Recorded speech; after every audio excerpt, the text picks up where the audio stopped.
दोस्तों, लोगों से काम निकलवाना और उन्हें इन्फ्लुएंस करना एक कला होती है जो कि सबके पास नहीं होती। इस कला को बुक में दिए गए रूल्स को पढ़कर सीखा जा सकता है। अगर आप इस कला से खेलना चाहते हैं तो आपके अंदर एक अलग लेवल का कॉन्फिडेंस होगा। तब आप दुनिया में किसी भी इंसान से अपना काम निकलवा सकते हैं। पॉजिटिव तरीके से आप दुनिया को इन्फ्लुएंस कर सकते हैं। इस बात में कोई बुराई भी नहीं है। इस बुक के ऑथर ने बहुत सारे लोगों पर रिसर्च करके पाया लोगों से व्यवहार कैसे किया जाए।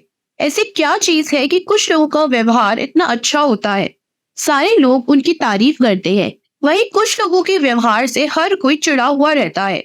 अगर आप सच में चाहते हैं लोग आपको पसंद करें, आपकी बात सुने, आप भी दूसरों से अपनी बात मनवा सके, तो आपको इसे अवश्य पढ़ना चाहिए। दोस्तों, रूल नंबर 1 है डोंट क्रिटिसाइज, कंडेम और काटे। मेरा एक दोस्त बहुत ही आवाज करके खाना खाता था। जब भी हम लोग साथ में खाना खाते थे, उसकी ये बात मुझे बहुत ज्यादा इरिटेट करती थी। मुझे बहुत गुस्सा आता था इस बात पे कि ये इंसान अपना मुंह बंद करके खाना ही नहीं जानता। मैं अपने दिमाग में ही बहुत ज्यादा गुस्सा हो जाती थी। फिर एक दिन मैं अपना गुस्सा अंदर नहीं रोक पाई। तुम अपना मुंह बंद करके क्यों नहीं खाना खाते हो? इतने बड़े हो गए हो, अभी भी बच्चों की तरह खाते हो। अब ये मेरा प्राउडेस्ट मोमेंट हरगिज नहीं था। आपको क्या लगता है इसके बाद क्या हुआ होगा? क्या आपको लगा उसने कहा होगा हाँ यार सही कह रहे हो, मैं तो जानवरों की तरह खाता हूँ, आज से मैं इंसानों की तरह खाना शुरू कर दूंगा? निश्चित ही नहीं। उल्टा वो मुझसे गुस्सा होकर चला गया। इसके बाद भी उसने अपनी हैबिट नहीं बदली। हम में से ज्यादातर लोग यही करते हैं, दूसरों को क्रिटिसाइज और कंप्लेंट करते हैं। ये होप करते हैं कि वो अपना बिहेवियर बदल देगा। अब जरा ध्यान से सोचिए, कितनी बार हुआ है जब आपने किसी को क्रिटिसाइज किया है और वो सच में चेंज हो गए हैं? ज्यादातर टाइम लोग क्रिटिसिज्म पर रिस्पॉन्ड नहीं करते। इनफैक्ट ना तो वो अपना बिहेवियर चेंज करते हैं, उल्टा वो ये सोचते हैं कि हम एक बुरे इंसान हैं। जब भी हम किसी को क्रिटिसाइज करते हैं तो ये दिखाते हैं कि हमारे अंदर कोई एम्पैथी नहीं है। हम लोग दूसरे का नजरिया समझ ही नहीं सकते। कभी भी ऐसा मत सोचिए आप दूसरे लोगों से बहुत बड़े हैं। आप दूसरे लोगों से ज्यादा जानते हो क्योंकि आप बहुत नॉलेजेबल और कल्चर्ड हो। हम सब लोग एक ही तरह के हैं, बस आपको भी दूसरों से बात करते समय इस चीज का ध्यान रखना होगा। जब भी आप किसी से बात कर रहे होते हो या डील कर रहे होते हो तो हमेशा ये याद रखो, ह्यूमन बींग्स कभी लॉजिक से नहीं सोचते, वो इमोशन से सोचते हैं। किसी को समझाना एक कंस्ट्रक्टिव क्रिटिसिज्म हो सकता है, लेकिन क्या उन्होंने इसके लिए आपसे पूछा है? अगर नहीं तो इसके अलावा आप एक बुरा काम कर रहे हो। कोई भी बेवकूफ किसी को भी क्रिटिसाइज और कंप्लेंट कर सकता है, लेकिन इसके लिए एक कैरेक्टर और सेल्फ कंट्रोल चाहिए होता है। किसी को अंडरस्टैंड और फॉरगिव करना, दूसरों को गलती के लिए समझाने से पहले उसका पॉइंट ऑफ व्यू समझने की कोशिश करें। इससे आप और एम्पैथेटिक हो जाएंगे, दूसरों को और अच्छे से समझ पाएंगे। Rule number 2, give honest and sincere appreciation. आपको किसी दूसरे से बात करने से पहले ये सीक्रेट पता होना चाहिए। अगर कोई किसी काम को कर रहा है तो उस काम को करने के लिए उसका मन होना चाहिए, और अगर किसी काम को करने के लिए उसका मन नहीं है तो आप कैसे करा सकते हैं? उनको कुछ ऐसा देकर जिसकी उन्हें जरूरत है। इसको कुछ इस तरह समझते हैं। मेरे स्कूल में एक टीचर थे जो बहुत ज्यादा स्ट्रिक्ट थे। हर किसी की टाई एकदम सही लेंथ की होनी चाहिए। ऑब्वियसली कोई भी इस बात पर ध्यान नहीं दे रहा था। जो जैसे चाहता था वैसे पहन लेता था। एक दिन उन्हीं टीचर ने मुझे ग्राउंड में पकड़ लिया क्योंकि मेरी टाई करेक्ट लेंथ की नहीं थी।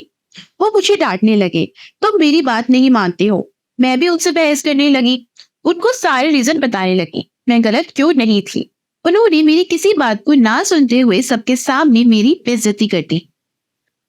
अगले दिन उन्हीं टीचर ने मेरे दोस्त को क्लास में पकड़ा, उसी सेम इशू के लिए।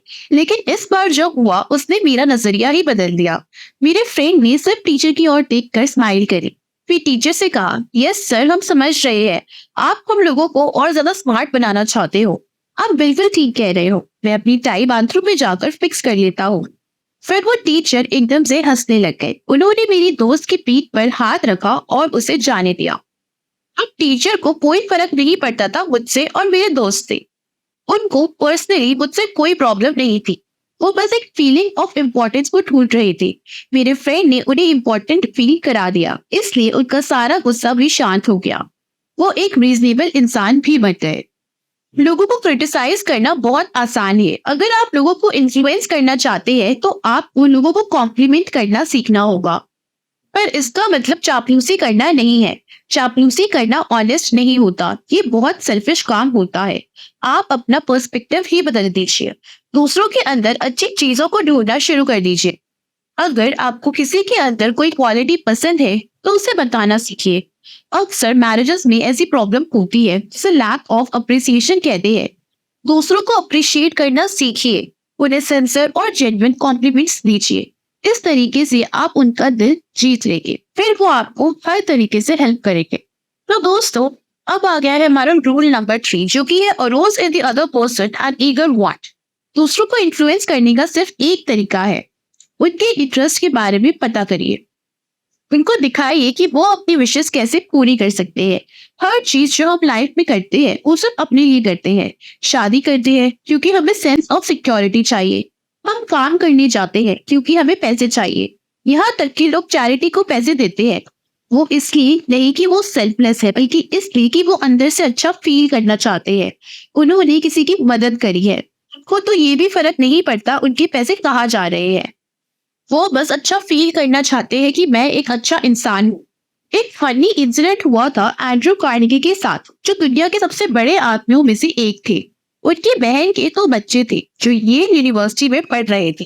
वो बहुत परेशान थी, उनके बच्चे उन्हें वापस लेटर ही नहीं लिख रहे थे। तब एंड्रयू ने कहा कि वो जरूर उनको रिप्लाई करवा देंगे। फिर उन्होंने एक लेटर लिखा।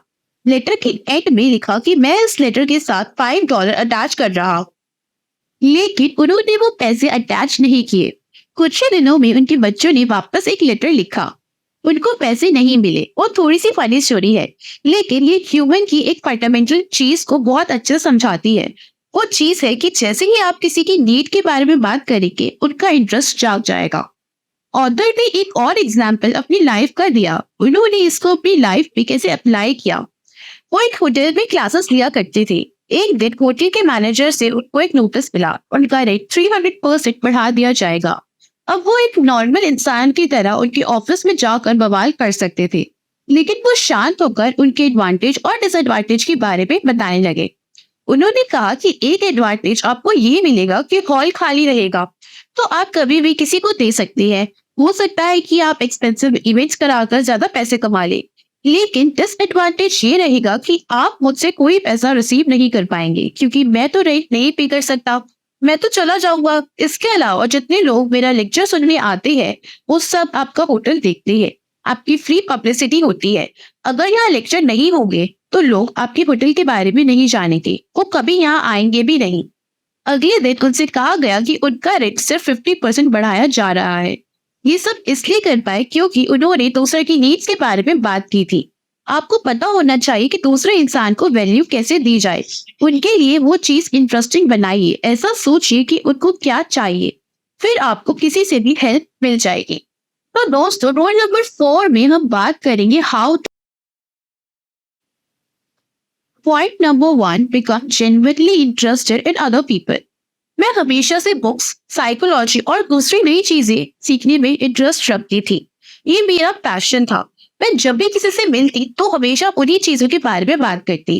मैं ये सोचकर करती थी, जब मैं बात कर रही हूँ तो बकवास चीजों के बारे में बात करने से अच्छा है मैं उन चीजों के बारे में बात करूँ जिसमें मुझे इंटरेस्ट है। जरा ध्यान से सोचिए, ये एक बहुत सेल्फिश तरीका है। इस बात का एहसास तब हुआ जब मैंने एक पार्टी में एक अजनबी से बात की। वो बार बार अपने म्यूजिक के पैशन के बारे में बोलता जा रहा था, डिफरेंट म्यूजिकल इंस्ट्रूमेंट्स के बारे में जिसमें मुझे कोई इंटरेस्ट ही नहीं था। उस आदमी के प्रोफेशनल म्यूजिशियन होने के बावजूद मुझे उससे कोई फर्क नहीं पड़ा। मुझे वो आदमी पसंद ही नहीं आया। वो इसलिए था क्योंकि वो सिर्फ अपने इंटरेस्ट के बारे में बात कर रहा था। तभी मुझे रियलाइज हुआ, अब तक मैं भी यही करती आ रही थी। अब मैंने सोचा कि मुझे उसके इंटरेस्ट के बारे में बात करनी चाहिए। मैं म्यूजिक के बारे में उससे क्वेश्चन रखी। उसने म्यूजिक की शुरुआत कैसे की, अब तक कहाँ कहाँ परफॉर्म किया, आगे उसके क्या गोल्स है, ऐसे बहुत से क्वेश्चंस।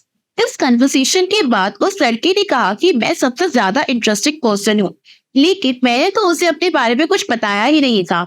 ज्यादा टाइम तो सिर्फ उसी ने बात करी थी, लेकिन मैंने उसकी पर्सनालिटी में एक जेन्युइन इंटरेस्ट दिखाया था, इसलिए उसको लगा कि मैं भी एक इंटरेस्टिंग पर्सन हूँ। इसके बाद उसने मुझे एक कॉन्सर्ट की फ्री टिकट दिए। ये ऐसा बेनिफिट था जो मुझे नहीं मिलता अगर मैं उसमें इंटरेस्ट नहीं दिखाती तो। आई होप कि आपको फर्स्ट पॉइंट समझ आया होगा। हमारा सेकंड पॉइंट है स्माइल। आपको दूसरों को देखकर खुश दिखना चाहिए। अगर आप चाहते हैं कि दूसरा आपको देखकर खुश हो, तो ये चीज आपको उनके लिए भी करनी चाहिए। इसका सबसे इजी तरीका है, आप उनको देखकर स्माइल करिए। जब आप किसी छोटे बच्चे को देखते हैं, वो आपको देखकर स्माइल करता है, तो आप भी उसकी स्माइल को रिटर्न करते हो। हम इंसान भी इसी तरीके से वायर्ड है। जब भी कोई हमें देखकर स्माइल करता है, तो हमारे अंदर से भी अर्ज आती है हम भी स्माइल करें। अब मे बी आप सोच रहे होंगे, मैं स्माइल करना ही नहीं चाहता हूँ, तो मैं क्या करूँ? तो ये बहुत सिंपल है।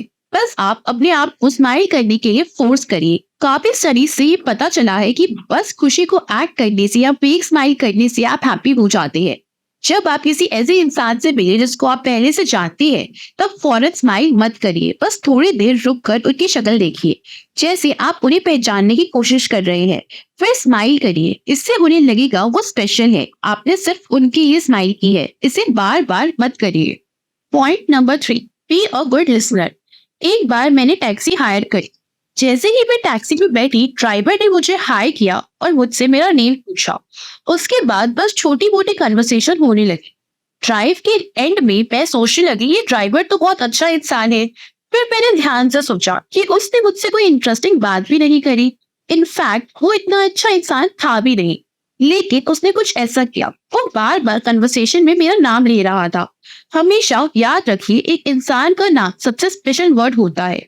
आपकी पूरी आइडेंटिटी, आपकी हर चीज आपके नाम से अटैच होती है। ज्यादातर लोग अपने नाम को बहुत इंपॉर्टेंस देते हैं। ये बहुत बुरा इंप्रेशन डालता है जब आपने किसी से उनका नाम पूछा, फिर थोड़ी ही देर में उसे भूल जाए। ऐसे ही जब आप किसी कस्टमर केयर में बात करते हैं, तो उधर से आवाज आती है, good morning sir, I am आशी, मैं आपकी क्या मदद कर सकती हूँ? तब अगर आप रिप्लाई करें, हेलो आशी, हाउ आर यू, फिर आप अपनी समस्या उनके साथ शेयर करें। तब आप एक अट्रैक्टिव तरीके से अपनी समस्या हल करवा सकते हैं, क्योंकि सामने वाला भी दिन भर के काम के बोझ से थका महसूस करता है। ऐसे में आपका थोड़ा सा अच्छा कन्वर्सेशन उन्हें रिलैक्स कर देगा। आप अपने कन्वर्सेशन के बीच में उनका नाम जरूर लेते रहे। ये आपकी प्रॉब्लम के लिए हर संभव प्रयास करेंगे। दोस्तों, हमारा 4 पॉइंट इसी पर बेस्ड है, इम्पोर्टेंस ऑफ योर नेम। मैं अपने एरिया के डॉक्टर के बारे में बताती हूँ। ये डॉक्टर बहुत ज्यादा फेमस है। दूसरे डॉक्टरों के कंपैरिजन में ज्यादा पेशेंट देखते हैं। लेकिन मुझे ये बात समझ में नहीं आई कि एक डॉक्टर किसी दूसरे डॉक्टर से कैसे बेटर हो सकता है। सभी डॉक्टर इक्वली क्वालिफाइड थे। हर कोई एक अच्छा डॉक्टर था। फिर मैंने उनके साथ एक अपॉइंटमेंट बुक की। तब मैं समझ गई कि हर कोई उन्हें क्यों पसंद करता था। जैसे ही मैं अंदर घुसी, उन्होंने मेरी हर बात को ध्यान से सुना। पहले तो उन्होंने मेरे सिम्टम्स के बारे में बात ही नहीं की। वो मेरे काम के बारे में, मैं कहाँ से हूँ, इन सब टॉपिक्स पर बात करते रहे। बहुत ही ध्यान से ये मेरी बातें सुन रहे थे। फिर मेरे रियलाइज करे बगैर धीरे धीरे मेरे सिम्टम्स पूछ लिए। उन्होंने फिर मुझे अपनी डायग्नोस दे दी। इस पूरे टाइम वो बहुत पेशेंटली मेरी सारी बातें सुन रहे थे। मुझे रियलाइज हुआ कि वो क्यों इतने फेमस है। इसलिए नहीं कि वो और डॉक्टरों से ज्यादा क्वालिफाइड थे, बस इसीलिए क्योंकि वो बहुत ज्यादा ध्यान से सुन रहे थे। ज्यादातर यही होता है कि जब हम डॉक्टर के पास जाते हैं, बहुत जल्दी जल्दी आपके सिम्टम्स सुनकर पर्चे में कुछ लिख देते हैं, फिर आपको भेज देते हैं। इन सब का कंक्लूजन ये है कि अगर आप एक अच्छा कन्वर्सेशन बनाना चाहते हैं, तो एक अच्छे लिसनर बनिए। दूसरे इंसान को अपने बारे में बात करने के लिए एंकरेज करिए। तो दोस्तों, यहाँ खत्म होती है हमारी बुक समरी। अगर आपको पसंद आई हो तो अपने दोस्तों के साथ जरूर शेयर करिए और इस चैनल को सब्सक्राइब कीजिए। ये जो समरी थी, ये बस उस बुक का एक पार्ट थी। अगर आप लोगों के दिल में अपनी जगह बनाना चाहते हो, तो डेल कार्नेगी की ये book how to win friends and influence people जरूर पढ़ें।